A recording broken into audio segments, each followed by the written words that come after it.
जिस तरह से इंसान की ताकत उसकी बाजुओं में होती है, उसी तरह सेना की ताकत उसका गोला बारूद का भंडार होती है। पीएम मोदी के नेतृत्व में जो सेना आज मजबूत नजर आती है, वही सेना कांग्रेस के कुशासन में लाचार मजबूर हो गई थी।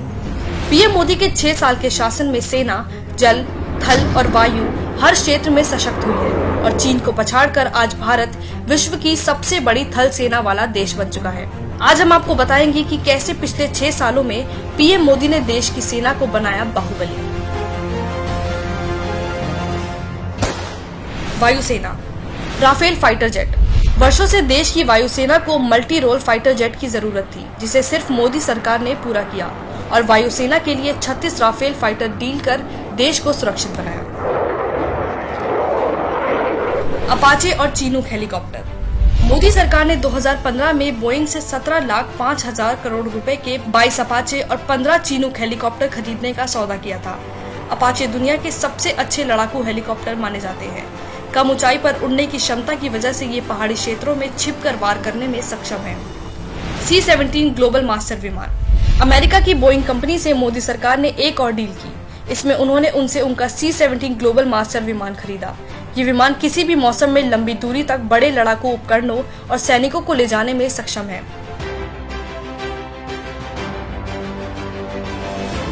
हारोप ड्रोन।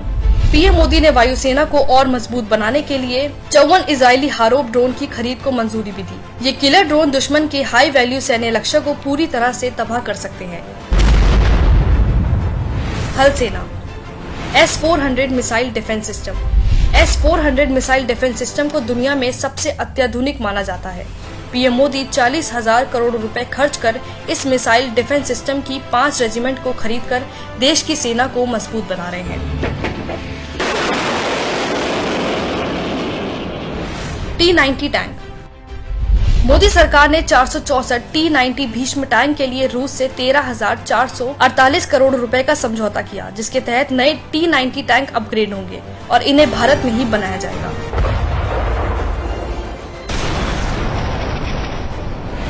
SIG-716 assault rifle.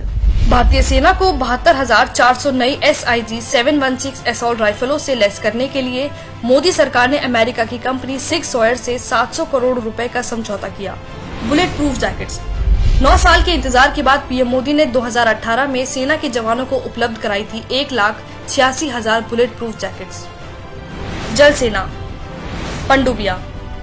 भारतीय नौसेना के प्रोजेक्ट 75 के तहत मझगांव डॉकयार्ड लिमिटेड और फ्रांस के मेसर्स के साथ मिलकर 6 पनडुब्बियों का निर्माण कर रहे हैं, जिसमें INS कलावरी 2017 और साइलेंट किलर INS खंडेरी पनडुब्बी 2019 में भारतीय नौसेना में शामिल हो चुकी है। Anti tank guided missile. सेना के लिए फ्रांस की 5,000 एंटी टैंक गाइडेड मिसाइल मिलान 2T के लिए मोदी सरकार मंजूरी दे चुकी है।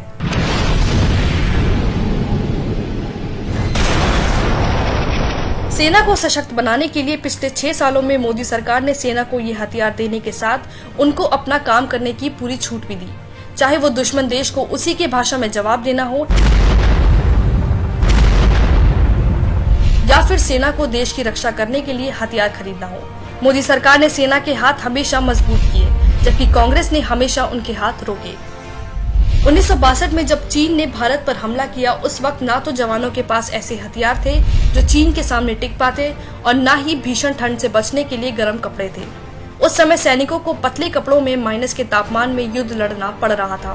इतना ही नहीं, कांग्रेस अगर समय रहते मिग जैसे फाइटर जेट को अपग्रेड करती रहती तो देश में मिग फाइटर जेट बार बार क्रैश नहीं होते। 1971 से 2012 के बीच 422 मिग दुर्घटनाग्रस्त हुए, यानी हर साल 12 मिग दुर्घटनाग्रस्त हो गए, जिसकी वजह से दुर्घटना में 171 पायलटों को शहीद होना पड़ा। कांग्रेस इतनी निर्दयी हो चुकी थी कि बुलेट प्रूफ जैकेट के लिए सेना को 10 साल इंतजार करना पड़ा। जब बात राफेल फाइटर जेट खरीदने की आई तो कांग्रेस ने हाथ खड़े कर दिए। Because of the shortage of money, this financial year don't expect any finalization of the agreement. Congress सरकार ने देश की सेना को अपंग बनाने का कोई मौका नहीं छोड़ा, जिसको बताने के लिए पूर्व सेना अध्यक्ष जनरल VK सिंह ने मनमोहन सिंह को चिट्ठी भी लिखी थी। चौंकाने वाली बात का पर्दाफाश करती हुई इस चिट्ठी में लिखा था कि आर्मी के पूरे टैंक दस्ते के पास जरूरी गोला बारूद की भारी कमी है। इसके साथ हवाई सुरक्षा के लिए इस्तेमाल में लिए जाने वाले 97% हथियार और उपकरण पुराने पड़ चुके हैं। थल सेना के जवानों के पास हथियारों की कमी हो गई है। उनके पास रात में दुश्मन से लड़ने की क्षमता की भारी कमी और इसके साथ लंबी दूरी तक वार करने वाले तोपखाने में पिनाका व स्मर्च रॉकेट सिस्टम की भारी किल्लत है। मगर कांग्रेस ने उनकी बात को अनसुना कर दिया। कांग्रेस के पास देश की सेना के लिए पैसे नहीं है, लेकिन भ्रष्टाचार करने के लिए पैसे की खदान का पता सिर्फ कांग्रेस को ही पता है।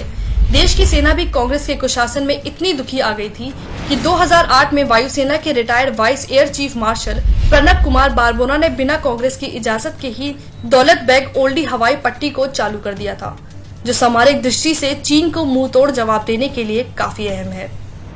कांग्रेस देश की ऐसी पार्टी है जिस पर जिसने भरोसा किया वह खून के आंसू से कम नहीं रोया। देश की सेना और जनता को हर समय निराश करने के साथ धोखा भी कांग्रेस देती आई है। राहुल जी ऐसे 10 उंगली के नागते थे, 10 दिन में कर्ज माफ कर दूंगा, लेकिन अभी इन्हें कर्ज माफ नहीं किया है। संकट में जनता और सेना का हाथ पकड़ने की जगह कांग्रेस उसी हाथ को काट देती है और दुश्मन देश के साथ हाथ मिला लेती है। कांग्रेस सरकारों के समय में चीन बॉर्डर पर निर्माण का कार्य करता रहा और कांग्रेस किसी शराबी की तरह नशे में धुत होकर बेसुध पड़ी रही। लेकिन मोदी सरकार ने कांग्रेस की गलतियों को सुधारते हुए सीमा पर सड़क निर्माण का कार्य तेजी से किया। LAC के पास पुल और सड़कों का जाल बिछा दिया, जिसका असर ये हुआ कि भारतीय सेना चीन को उसकी भाषा में मुंहतोड़ जवाब दे पा रही है। देश की सेना शुरू से सशक्त और मजबूत है, लेकिन कांग्रेस ने अपने स्वार्थ के लिए देश की सेना को हर मोर्चे पर नकारा साबित किया। अब समय आ गया है कि ऐसी देशद्रोह पार्टी को जड़ से खत्म कर देश की सेना को मजबूत और देश का ऐतिहासिक गौरव वापस हासिल किया जा सके।